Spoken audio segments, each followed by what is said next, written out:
everybody. This is Creativity is the Cure. Today I've got my good friend Chris Velez with me. Hi, Chris. How you doing? What's up, man? Thanks for having me. Yeah, great to have you here. Now, Chris and I know each other because he started cutting my hair, 4 or 5 years ago? No, about 3. 3? Yeah, okay. 3, Seems like forever. And for people that don't know, I guess I would introduce Chris as a hairstylist and a puppet enthusiast. He also added writer, entrepreneur, and musician. So let's start out with this. Just so everybody gets a background, tell me about the Hawaiian background of your family and how it inspires you. Yeah, so I'm born and raised in Hawaii, the island of Oahu. It's funny because usually people settle in Hawaii, but both of my family is actually from that island for many generations. Both sides? Both sides, mother and father. So my father is native Hawaiian. It's been there for, I can't even count back how many generations, but then my mother's side got to the islands around before World War II, so I'd say 1930s. Oh, quite a while ago. Yeah, it's been, for a long time. So, but they're originally from Alabama, and then that's like my Irish, French, European side. And then, my dad's side is Hawaiian, Japanese. Oh, and then my mom's Puerto Rican as well. But anyway, being from Hawaii is just special. You know what I mean? Yeah. Especially if you've been there, then you know what I'm talking about. It's just a different type of lifestyle. And that brings a different type of culture and the way you look at the world. So when I moved here, I kind of brought that with me, and I try to amplify that every day, and I try to keep that aloha spirit, as we call it. Can you tell everybody really quick, like me, I've never been there, how is it different? What is the vibe different there that you bring back here? It's very communal, I think when, as different as LA is as there, because that's really the only place I've been or lived at other than Hawaii is, right. Everything's so fast paced here. Everyone's on the move. They're so concerned with like what they have going on. Not all the time, but a generalization. But in Hawaii, everything's so communal. Your neighbors, everything's so much slower because, everyone's content with life being what it is at that point for the rest of their lives, that, your day to day is just the people around you. So it is very people based. And they're not really in their social media bubble as much as we are. No, maybe now as things are progressing and things. But, when I was growing up, I guess you could say the top 10 songs that were out here in LA didn't reach the islands till maybe like 5 years later. Oh, so a little bit of a delay. A little bit of a delay, yeah. So even though I was born in 96, I guess you could say in terms of technology and everything, I was really born in like maybe the late 80s. Right. Which is probably why I like all the music and the things I'm into now. Yeah. But, I guess that would say that's how being from Hawaii kind of inspires me, or kind of, that's how I am. Yeah, that makes a lot of sense. Now, because my brain is a little bit random, you obviously still cut my hair. You're my favorite guy that does that because you never make a mistake. I appreciate it.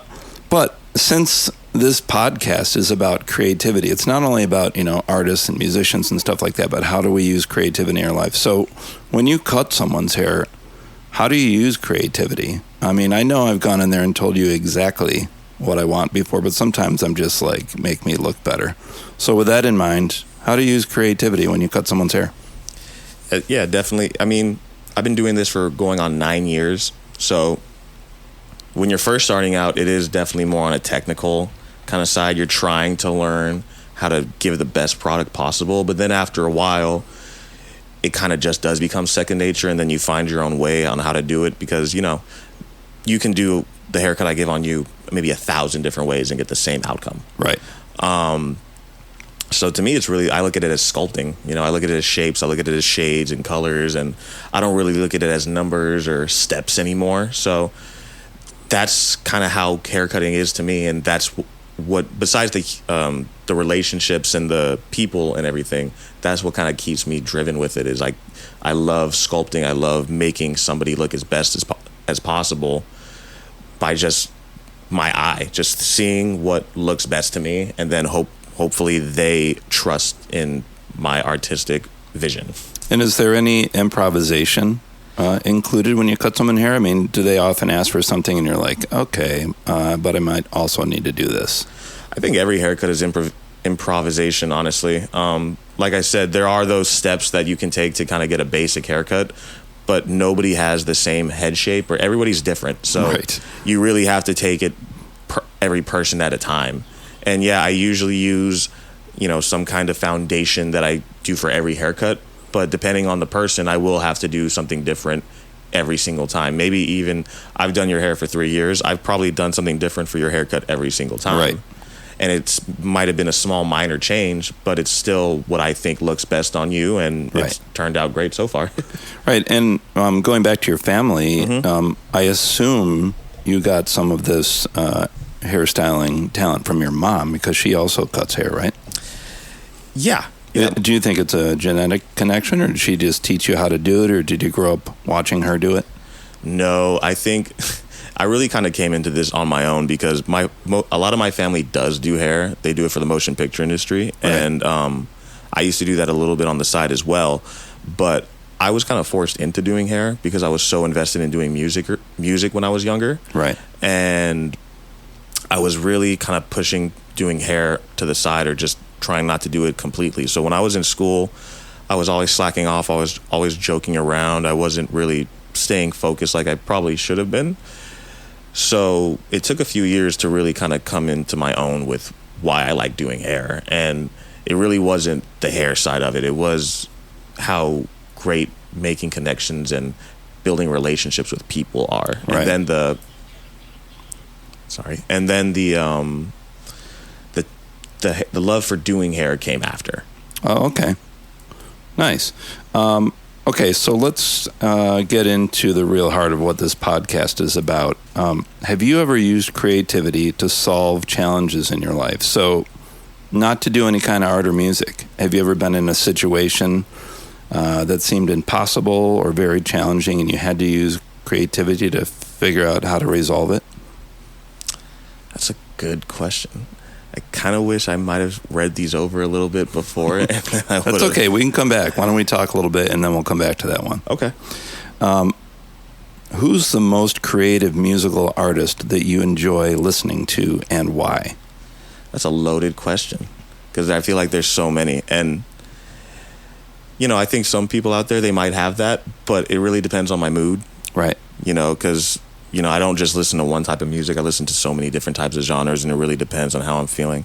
Right now, I'm very much into country music, so maybe Luke Combs. I really enjoy Luke Combs right now, but, I sent you that Hawaiian playlist, which I've actually been listening to a lot lately.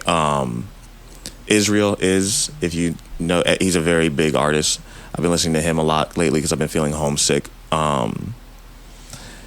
That's so hard. And out of those that you're listening to, maybe the country ones or the Hawaiian ones, who do you think's most creative? I'm not saying better or worse. I'm just saying, when you listen to it, what really catches you off guard or blows you away that it's such a creative, original approach? Oh, I actually know a perfect person then. So I don't know if you've heard of him, but his name is Teddy Swims. I have not. Tell me. He's a newer artist, but I guess he's taken over pretty fast. He has such a powerful voice, and if you'd seen him, you would not expect this person to have the kind of voice or like the kind of soul he puts into his music. And then when you watch his videos and everything like that, it actually looks like there is a story there and a message, and the production is there. Nowadays, I feel like it's so easy to put out art or music that people put it together in a couple days, and then they put it out there, and then they get that feedback. But to really make something great with music, I just don't feel like it's making a song anymore. I feel like it's everything you put around that song, and a lot of textures. Yeah, and he does that really well. He doesn't just make you feel the song, you think about it afterwards, and I think that's really interesting. I think that's really creative. Right. So on the same type of topic, what's the most creative film or TV puppet show that you enjoy, and why? Now, just so everybody understands, one thing we have in common whenever Chris cuts my hair is we talk about puppets. A lot. Yeah. I think it's pretty, and my answer. It's probably going to be Muppets in Space. Yeah, Muppets from Space. That's my favorite. Space. Yeah. It's probably the best Muppet movie of all time, and it is very creative. And I think I told you about the conspiracy theory that fans have made over the years that I had no idea about. Remind me. It's a Muppet movie within a Muppet movie.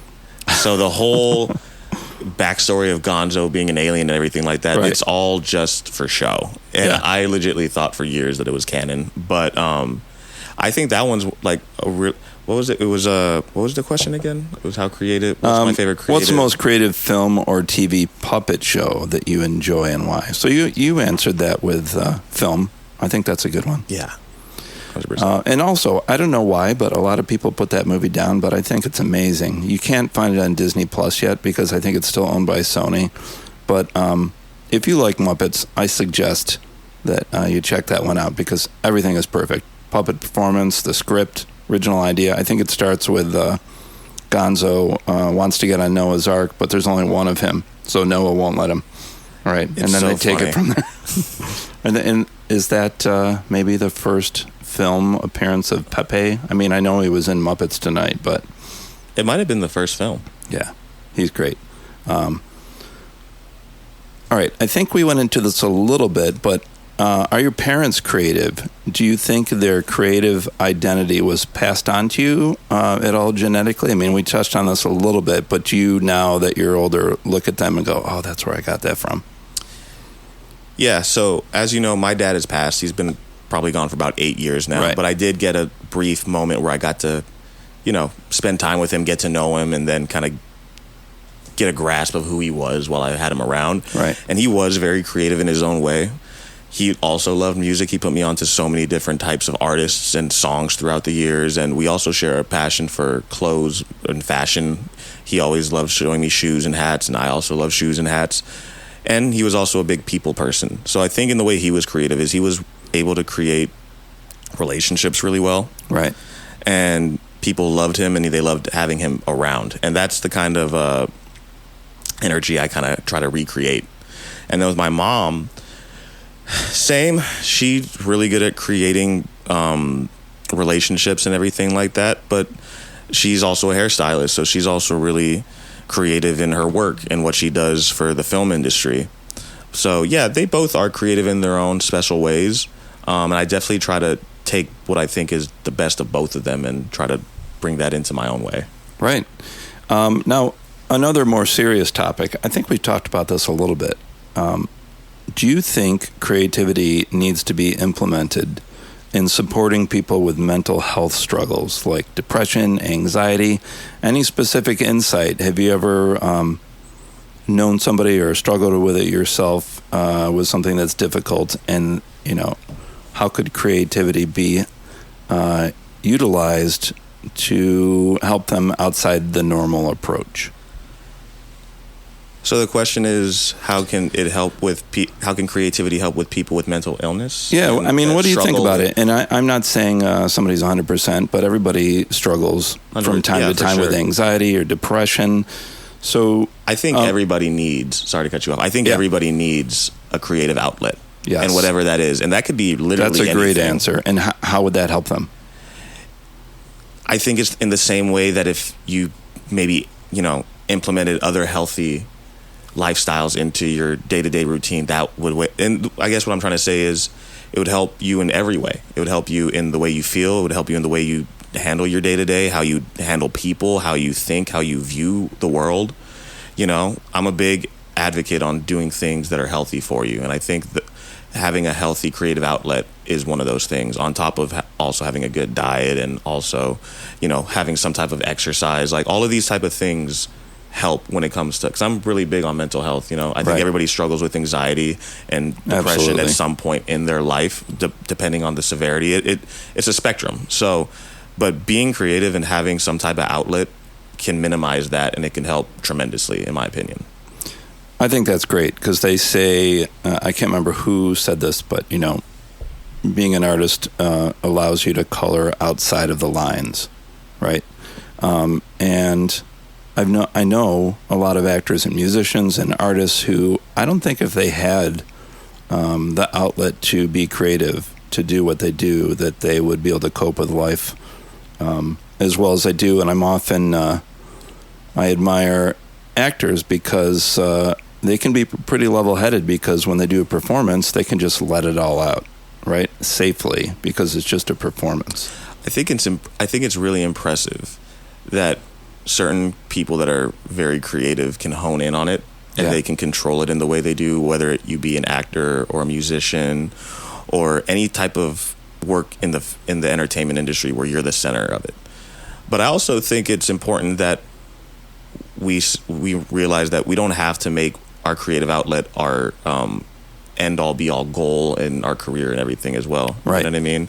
Because I think nowadays people put so much on the younger generation about being creative and being artists, on that's what you have to do now to, you know, have a career and everything. And we're getting an influx of that, when in reality, I think it's great that everybody wants to, you know, put out their creative side and their artistic side and everything like that. But it doesn't always have to be a career.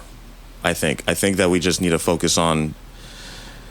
Sorry, am I getting off topic? No. I mean, I just grabbed a book that I'm halfway through reading. I don't know if you heard of this. It's called The Death of the Artist. Right. I actually heard about this on a podcast with Bill Bruford.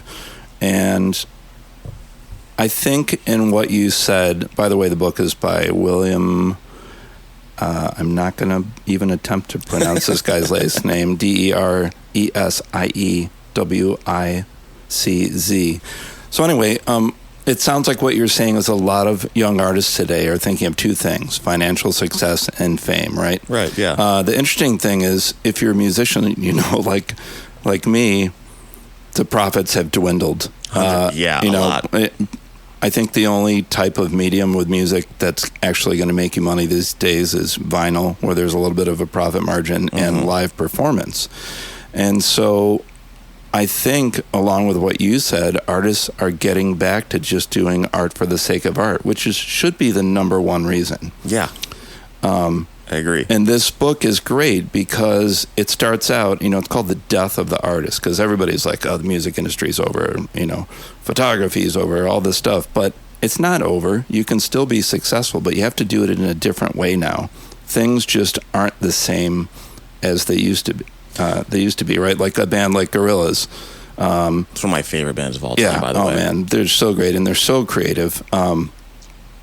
I'm sure they make money differently than somebody like David Bowie did in the 70s, right? Yeah, 100%. Residuals are just different, too. And with the creation of these new platforms like Spotify and or Apple Music and stuff like that, artists don't make what they used to make. They're making pennies. Pennies on the dollar. And they need millions of plays to make any type of somewhat good money. And that's not even close to what they used to make back in the 80s, 90s, and even early 2000s. Right.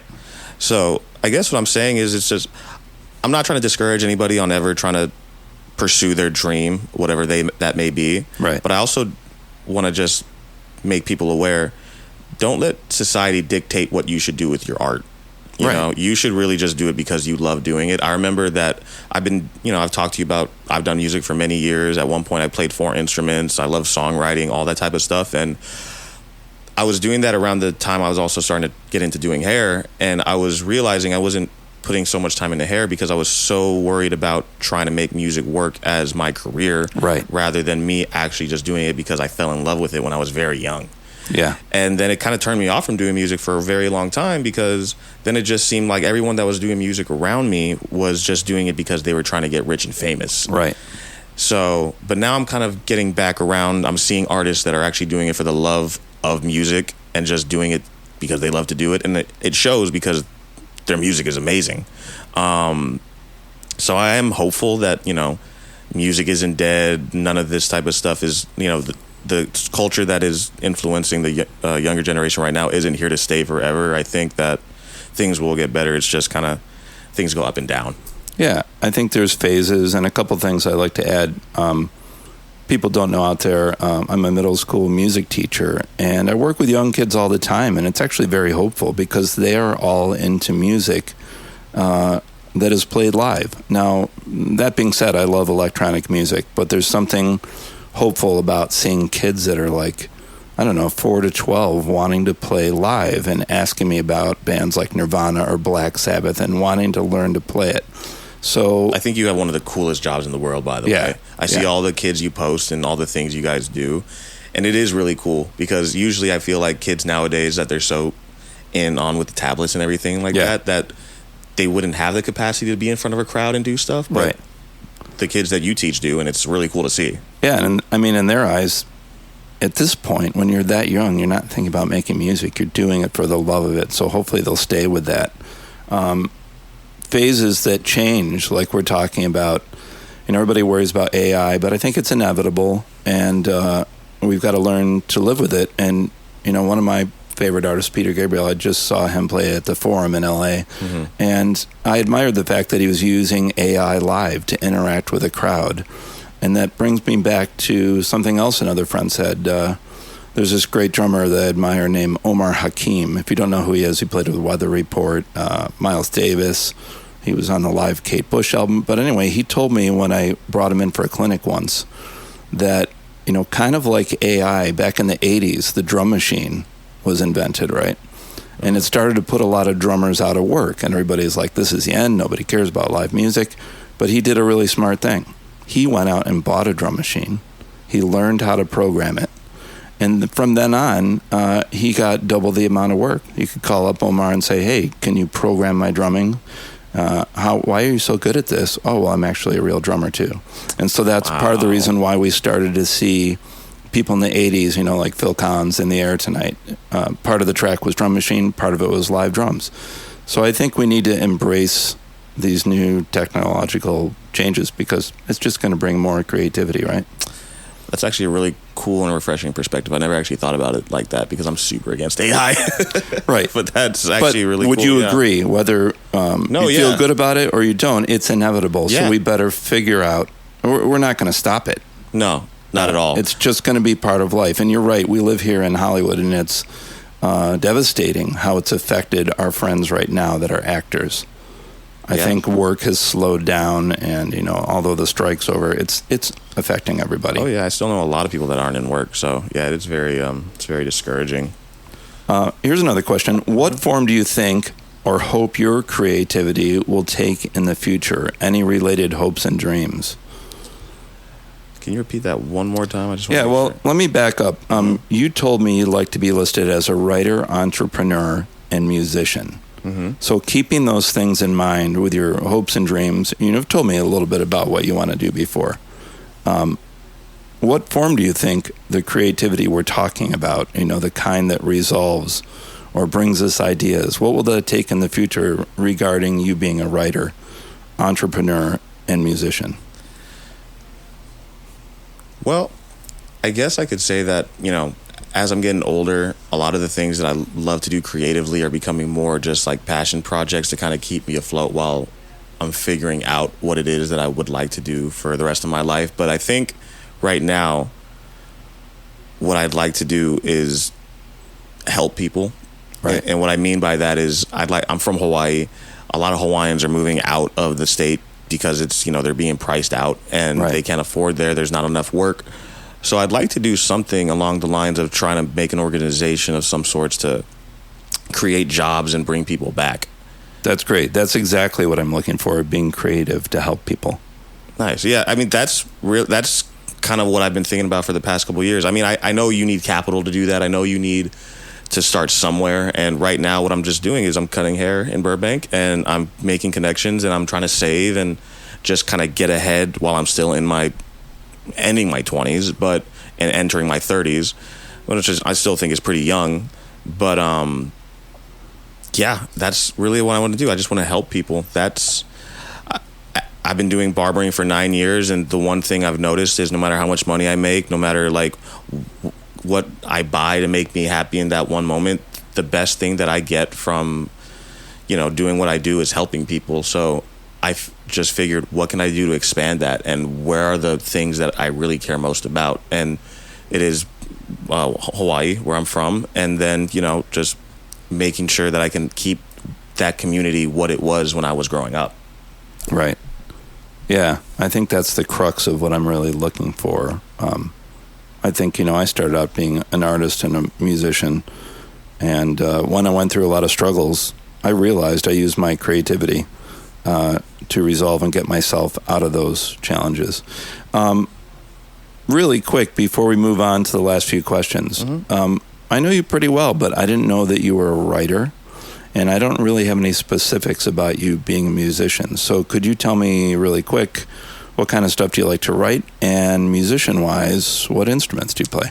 So I'd like to say that I write scripts, but I know that'd be lying. I like to write synopsises of what a movie would be. Right. And then, as time goes on, I like to add notes as to what the scenes would look like and so these are like that. Basic concepts? Basic concepts, but also I don't even know what the right word. I journal heavy. Okay. I love to just write out my thoughts and the things that I'm viewing in the world and my feelings at the moment. But I also write music, like I was saying earlier. I do play 4 instruments kind of loosely now, but I still kind of have, a little rhythm to do things like piano, guitar, bass, drums. I was playing all of that for at least 10 plus years. Yeah. And that came from my mom trying to get me into violin because she was a violinist. Right. Sorry. And I just couldn't do it. It hurt my chin too much. I didn't like the... no, that one I haven't heard before. It was I believe awkward. you, though. I believe you. Yeah, but I knew I liked strings. So then she put me on the cello. The classical music really wasn't for me. I don't know if it was the times or what, but sooner than later, we ended up on a Fender guitar, and then she got me lessons with that. And I was hooked. I was just looking up different hair bands from the 80s and 70s, and I just found myself loving Boston and Journey and Aerosmith. And and I think for a kid growing up in the early 2000s, in elementary school, it was kind of interesting that I was listening to those kind of bands, I guess. Yeah. But that was also due to the guy that was teaching me music. Well, let me ask really quick. Yeah. So you said you like to compose stuff. So if you got an idea right now for a song and you had an instrument here, how would you get the idea down really quick? Would you sing into your phone? Would you grab a guitar? Where are you most comfortable throwing a composition idea down? The lyrics and the melody. Oh, lyrics and melody. Yeah. Which comes first to you? Because everybody's different. Melody. Right. Because I don't really... the way I always compose songs was I always just kind of analyzed how I was feeling, what I was thinking about. On my way here today, I was thinking about my dad heavily for some reason. Right. So I would probably start off with that, and then whether it be guitar or just my voice, I would start of thinking of a melody, get one that's pretty basic or something that I kind of like, record that, and then start with the lyrics, and then the rest of the song. Let me ask you about that, because there's a lot of different approaches. A lot of people that I like, they get the melody down and they just kind of sing it to the music, and they sing phonetically, and they keep doing that until it turns into words. Would you rather do that, or do you have a journal that has lyrics that you will try to affix to the melody? I guess both, because sometimes I would be given melodies to try to write over, and then that's when I would have a journal. But if it was a song that I composed myself, it would be melody first, and then lyrics just came when lyrics came. That's what I love about making music. It's all pure emotion. It's just whatever I'm feeling at the time. Sometimes I start off with this, sometimes I start off with that, but for the most part, it's always I just start off with either a melody singing or a melody strumming, and then lyrics come when lyrics come. That's kind of the best way I can put it. Yeah, and I think it's good that you're pointing out there's different approaches. Yeah, that will get different results. All right, let's do a really silly question. You and I are both huge Henson fans. Beyond just puppets, we love all the Henson stuff. A movie I forgot about that I saw when it originally came out, you reminded me, and I reinvestigated. Elmopalooza is one of your favorite puppet films. Why? And does this film inspire you to be creative? What's funny is while we were asking the previous questions earlier about Muppets from Space, I was reading down the list of questions and saw that, and I was like, oh, that should have been my answer. No. I'm glad you brought both up, because they're very different movies, right? Super different, because one is an actual live award show kind of, and then one is just an actual movie. Right. But Elmopalooza has a special place in my heart. It was one of those VHSs I had growing up that I just watched over and over and over again. And Sesame Street is awesome because it teaches kids a bunch of great ethics and also a bunch of just math and all that kind of stuff. But Elmopalooza was special because I guess it was an award show where the actual celebrities were locked in a room and then the Muppets had to take over the whole production. Right. And it was just really funny, but there was some of the really great musicians of the time. I think it was in the late 90s, and they were doing performances, and that's where I got a lot of different artists that I still listen to today. Oh, interesting. Yeah, like the Fugees did an alphabet song. Yeah, I remember that. And Rosie O'Donnell was it was just a really cool nostalgic film for me, and it was super creative because anything with the Muppets is creative, in my opinion. Yeah. I think you brought up a really good thing, too. I try to encourage my students this. If you like someone like Taylor Swift, don't just listen to her music. Find out where she's from, how she started, who she was inspired by. A lot of my students don't know or remember that she started out in Nashville as a country singer, and then she crossed not country over. Anymore? Is she not considered country? I don't know. I mean, another example is you're making me think of this because you said Elmopalooza turned you on to Fugees and Rosie O'Donnell and things like that. I mean, I grew up loving Peter Gabriel's music, and I read in an interview with him, that his hero was Otis Redding. Oh, really? And if you listen to both of them sing, they both have kind of a gravelly, soulful voice. Mm-hmm. And I got into Otis Redding, and man, great. I really... can you think of anybody else that you like, actor, musician-wise, or painter, that you discovered who they were inspired by beyond Elmopalooza? Like, Trent Reznor, 9 Inch Nails, he was inspired by David Bowie.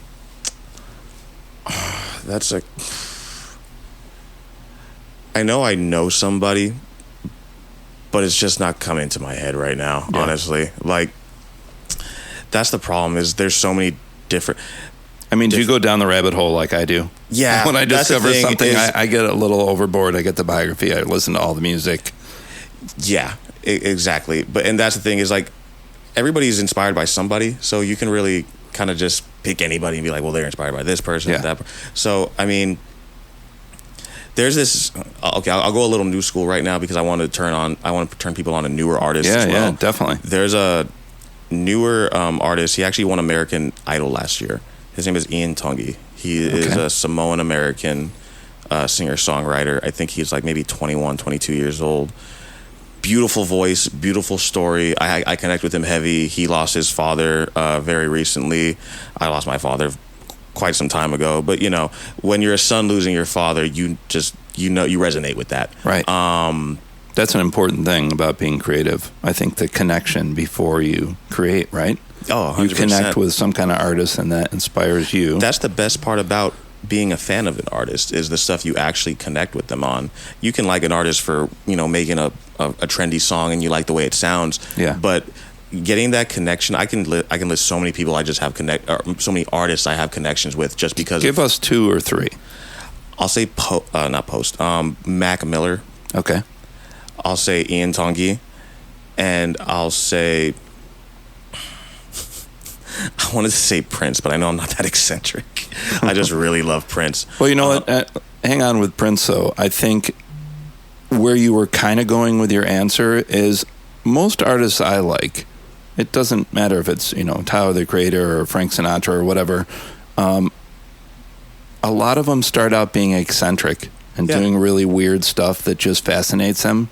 But I think as they mature, they learn to write so everybody can relate to them. And a lot of people think that's selling out, but I think that's good. A lot of times if I like a musician when they're younger and, they overplay, they're showing their chops. When they get older, to blow somebody away by playing simply really resonates with me. And I think that goes for writers too. My favorite writer is Anne Rice, that wrote all the vampire books. If you look at her early ones, like Vampire Lestat or Queen of the Damned, they're huge books. I mean, they're verging on getting close to 1,000 pages. Wow, okay. But right before she died, she did 2 short ones. But I thought it was just as good because she learned to be concise and get that same effect, but a little more directly, and not having to go on as much to get to the point. Right. What do you think about that? I think it's I think it's pretty accurate. And I'm sorry. I mean, for anybody listening, if I sound a little out there, it's because there was a fire by my house today, and I'm thinking about it a lot because my dog was freaking out. Yeah. So if I seem a little distraught, that's not distraught. That's the wrong word. But if I seem a little not there a little bit, that is exactly the reason. No, you're good. And to be clear, the fire was put out. It was put out. And your dog is okay. He's fine, yes. But he was... The reason why it took me a while is I had to calm him down. He's has severe anxiety, and I'm just kind of like a little like, how's he doing? Right. But... oh, that's good. That's important. Yeah, 100%. Yeah. But I just want to end that being creative is a part of everyday life. It's pretty like universal, and I think being creative is like what makes us human. Absolutely. We create. Would you agree that every single person on the planet at least has the capacity to be creative? Yeah, 100%. Yeah. Everybody's creative in their own way. Yeah. I don't want to make it sound like that, but it is that, you know? Like, you're creative by creating yourself as an individual. Ooh, that's a good one. Creating your personality by yourself. That's being creative right there. Yeah. Actually, you're making me think of something kind of random, but creative. You're wearing a Def Leppard t-shirt, correct? I am. Now, did you know that their drummer has only one arm because he was in an accident? No, I did not know that. Talking about creative, I mean, I have too much drum knowledge because I'm a drummer, but yeah, he lost his arm. And this is back in the 80s when the technology wasn't quite there. I think it was called a shark pedal. They made this electronic trigger that he would play the snare drum with his left foot. And let me tell you, if I played you two different tracks before and after, you wouldn't know that he only has one arm. I mean, talk about creativity. I was going to ask you, was he playing with the other? Was he playing with his mouth or something? But no. Right hand does most of the drums, and the left foot does the snare, which is really cool. That's interesting. Wow, that was really random, but I love Def Leppard. I put this on because it's big and it's protecting me from the sun. It's super hot out here down. Oh my God, yeah, it's crazy. LA. All right, we're almost to the end here now. I always like to end with a couple quotes. So I'm going to read you two quotes by two of my favorite authors, Kurt Vonnegut and Pema Chodron. Let me read both of these, and then I'd just like to hear you react. So Kurt Vonnegut said, "We have to continually be jumping off cliffs and developing our wings on the way down." Now, strangely, completely different author, a little later wrote, Pema Chodron said, "To be fully alive, fully human, and completely awake is to be continually thrown out of the nest. To live fully is to be always in no man's land, to experience each moment as completely new and fresh. To live is to be willing to die over and over again. From the awakened point of view, that's life." What do you think of those? I love those quotes. Yeah. Those were awesome. I mean, that's what it is, though. You aren't going to find who you... I wish I was... And that's the thing. I'm a great writer. I can articulate what I'm feeling right now on paper, but sometimes just a little in my head, it's a little boggled. But you have to go to the darkness to find light. And what I mean by that is you're only going to find new territory. You're only going to break boundaries and be creative if you go to places that no one's ever gone. Absolutely. And you have to be okay with failing. You have to be okay with being scared and all the uncomfortable feelings that come with doing something that's new. And, I think with social media and just the way our society is now, it's pretty easy to follow trends and to just kind of like do what everybody else does. And be stuck in your bubble. Be stuck in the bubble that you've created for yourself or you've entered because you've familiarized yourself with it. Right. But to be truly creative and to, break boundaries and, go against the grain, you have to be okay. You're gonna have to be okay with knowing that you're gonna struggle and it's gonna be painful and there's gonna be a lot of rude awakenings and negative feelings that come with it. But out of that struggle, you can make something beautiful, and I think that's really worth something to that's the best kind of art for. Yeah, in my opinion. 100%. Yeah, a lot of people I mean, I'm sure, as you can imagine, being a teacher can be challenging a lot of the times, on a bad day, someone might come up and be like, "How you doing today?" And I might say, "I feel like I'm hurtling through space and all kinds of shrapnel is crashing into me." Do you ever feel like that? All the time. At least maybe 45 to 50% of the time. I mean, as you get older, you are not in control of anything. I think that's beautiful, though. Yeah. Because it's not on you. Everything around you is, I wouldn't necessarily call it, say not your problem, but it's also like, it's not going to, everything that falls apart around you is not also going to be like your burden. You're only responsible for what you have going on. So, yeah. I mean, you can only try to do the best you can at the end of the day. Yeah, and I think everybody does. I think who knew when you took your dog for a walk that the grass would be on fire? At all. I was I was so taken back. I was like, man, this is how we're starting the Monday? Yeah. This is my start of the week? Okay. It's okay. Yeah, but I just told you, I was like, we're going to make it work. I'll be there at 10:30. Let me just make sure these firemen do what they do. And they did. They did a great job. Thank God for firemen. And we're here making it work. I still appreciate you having me do this. I haven't done a podcast in a while, so I'm a little nervous. But I think we'll do more of these. 100%. This is fun. Too fun. Yeah, it's been a weird day. You had the fire and the dog walking. You know what woke me up today is there was a small earthquake at 5 o'clock. Was there really? Yeah. Like really small? I think it was like between 2 and 3. I mean, once you live out here, you're used to anything. True. Right. Have you ever been on the freeway when an earthquake is happening? No. It's a very weird feeling. I can't imagine. That's the last. Every time out here in LA when I drive under those, those crisscross underpasses. Yeah. I'm like, please, just let me be on flat ground and get out of here. Yeah, no, I don't want to be under those. All right, so last question I have customized to you with your great love of Elmopalooza. Mm-hmm. Not sure if you know this, but one of the best Henson performers ever. His name is Kevin Clash. He's still around. Okay. He's done a lot of characters, but most known for playing Elmo. Right. Okay, so let's listen to something that he said recently. If everybody else your age is doing something very different than what you're doing, there's always going to be someone saying you might not succeed with it. You might not make any money with that. There's always going to be some type of obstacle in the way. All of those things will go away if you really focus on what makes you happy. So can you react to that? If you know in your heart that you love doing something so much and it might not make you any money, it might not go anywhere, but you love doing it, I don't think anybody should tell you different on to do it or not. Humans are resilient. You'll find a way to make it work and still have a life, but never have anybody discourage you. And I think especially, some of my students listen to this and they're really struggling with peer pressure. Yeah. I think more than any time in history, we've got like cyberbullying and all this. A lot of kids are. Yeah, most of their life actually, is when on the screen, my two sons were younger, and my older son's same age as you. Mm-hmm. When things weren't going well, my wife and I would just turn the Wi-Fi off. Yeah. And then suddenly they would start drawing and writing and doing their homework and talking to each other. But now, we're talking about the 90s. Right. Now it just doesn't work. We've got so many devices. My students are wearing, Apple Watches. They got the phones. They got the iPad. You know that even if you give them parameters, like, I want you to do your homework and do this, they will find a way to get on.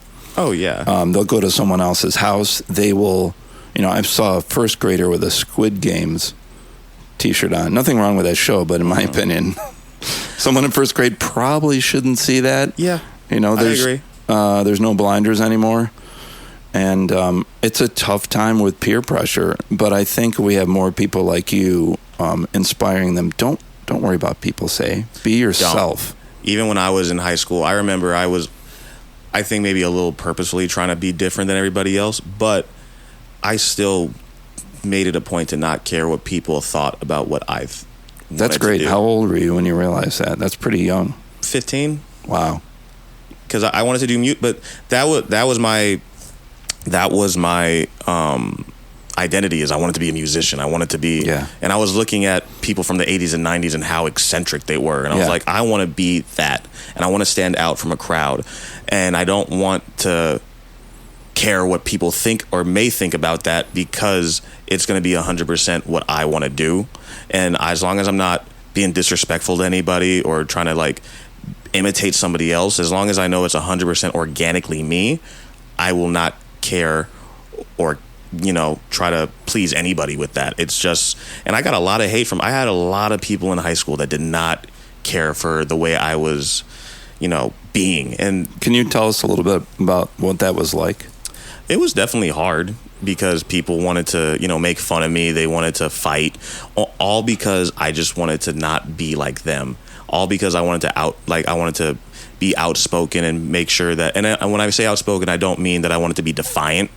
How ridiculous that they wanted to fight. Conform. Kids are mean, man. Like, that's just, and that's what it is. It's like you have all these hormones. You're figuring out who you are. You're trying to figure out social norms. Like, they're a little bit mental. It's a little bit mental, but that's just what it is. So I just knew from a young age that I'm gonna be myself, even though I'm still probably, and I wasn't this self-aware of it. Now I am, but it's like, just be yourself. Yeah. Don't care too much, even though you might still care a little, because that's just what the age is all about. Just try your hardest to not care. Just do what you like. Don't let others try to influence you to be something you're not, just because you want to be accepted. When you get older, people will accept you because you went with what you like and you try to be who you are. You know, not trying to be like everybody else. People, when you get older, people attract to people like that. Yeah. I think that's great. Let's end on that. How about be yourself? Be yourself. All right, Chris, let's do this again soon. Yeah, dude. I will see you next time my hair gets unruly. Sounds like a plan. All right, brother. Thanks.